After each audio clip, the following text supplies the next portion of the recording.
This elderly woman here in the front was sitting a 7-foot-tall alien gray. The stench was worse than the worst garbage can you can imagine. The person was or the entity was absolutely horrible. I didn't waste any time. I reached for my pistol. At that time, as an engineer, I didn't have time to carry all the folderol of one of these big submachine guns that all the sea spray and the yellow fruit and all the outer perimeter and inner perimeter security people carried. I carried a little Walter PPK pistol with a 9-shot clip. This was in late August of 1979. Now, you got a regular suit of clothes, you got a regular clothes on, plus you're in a almost like a spacesuit environment, and you're reaching for a gun. It's not the easiest thing to do, and then to pop a clip in it and start shooting. And I killed 2 of them. Yes, they're mortal, and they do die. However, in the process, one of them did this. All I remember is that he just kind of waved his hand in front of his chest, and the next thing I know, this blue beam hit me and just literally opened me up like a fish.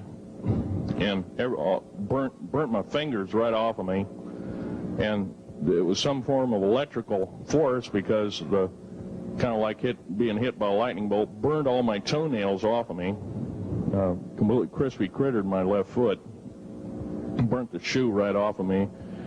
All I remember is the smoking remains, and I'm still conscious, but in and out of, I didn't remember much.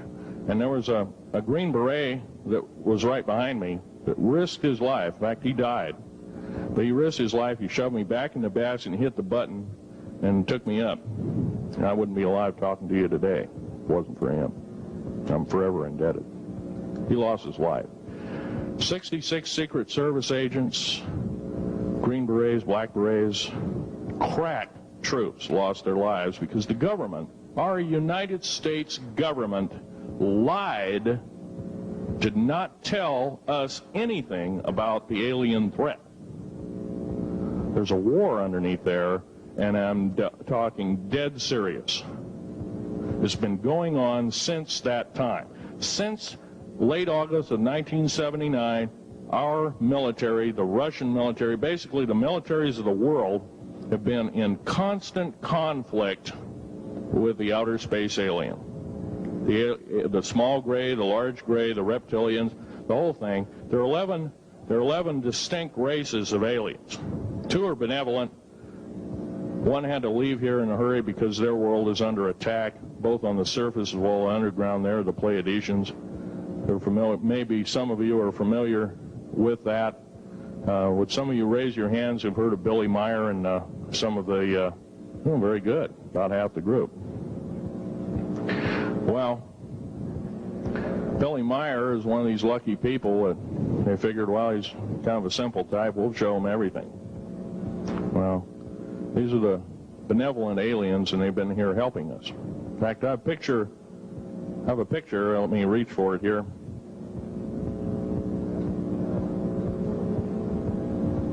I have a picture of one of the aliens been working for the United States Pentagon for the last 58 years. His name is Valiant Thor. He's right here. There's my father in the background.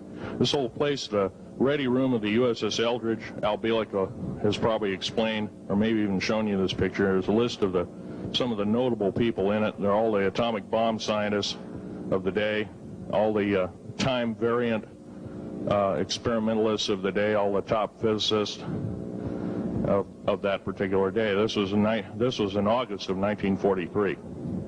Now this guy has not changed 1 iota in 58 years. Started work, he came here, crashed here or whatever, whether he's under duress or not. He started work for our U.S. Navy and military operations in 1937, either 37 or 38 is what I've been told. So it's for 58 years, this man's been employed, probably under duress. If you don't do as we say, we're just going to use you for alien bait or something, I don't know. But anyway, he basically hasn't changed. He lives for 490 years, is what he says his lifespan is. Now, He is supposedly a semi-benevolent, he's a human-looking type person. He has 6 fingers and 6 toes, and he's got one oversized heart, one lung, giant lung. His blood vessels are bigger. He's got copper oxide for blood, similar to an octopus. He speaks 100 languages fluently, alien as well as others. He's a remarkable person. I had a chance to meet him one time.